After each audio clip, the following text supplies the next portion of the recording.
Abay mamaw na nga maglaro ang Iverson 2.0 ng Hornets na si Tre Mann at parang na-unlock nga siya ng kanyang bagong head coach.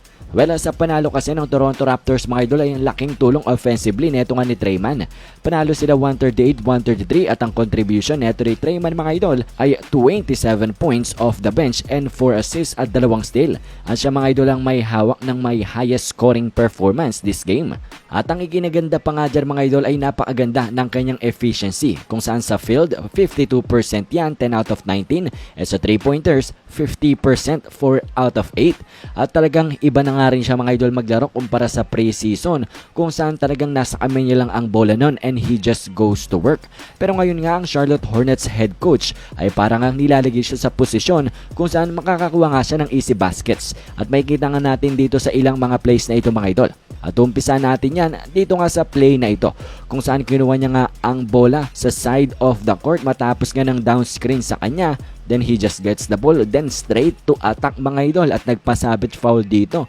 Matalinong end one play para nga kay Tre Mann. And on the second play, kanya namang pinamalas ang kanyang catch and shoot ability. Pagkakuha niya ng bola, tira agad sa 3-pointer. At inulit nga dito mga idol ng Charlotte Hornets ang play nila dito nga kay Tre Mann kung saan kukunin niya ang bola on the other side of the court and he just goes to work. Another bucket para nga dito sa Iverson 2.0 ng Hornets. And then nang nilagay na nga sa kamay niya ang bola at abay binol pressure nga siya netong Toronto Raptors. Alam naman nating magaling siyang ball handler. Abay nag-explode nga lang siya to the rim. Another basket para nga kay Tre Mann. And then another high IQ play para nga sa kanya kung saan ito ngang shot blocker na si Chris Boucher ay gusto nga siyang supalpalin pero he wisely uses his body para nga alisin ang ability netong Raptors player na supalpalin siya. Samahan pa ng pag-flop, easy basket yan.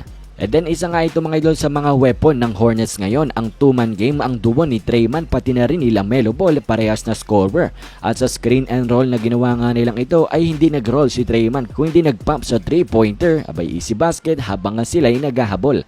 At sa drive naman dito ni LaMelo Ball ay naakit niya nga ang mga Toronto Raptors defenders kaya naman wide open. Tre Mann, another 3-pointer para nga sa kanya.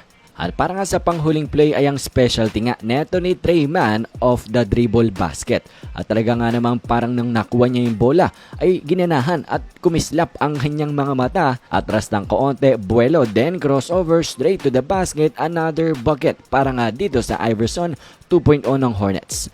So napakaganda nga talaga ng kanyang naging performance para sa Hornets against nga sa Toronto Raptors. Isa siya mga idol sa mga rason kung bakit sila nanalo.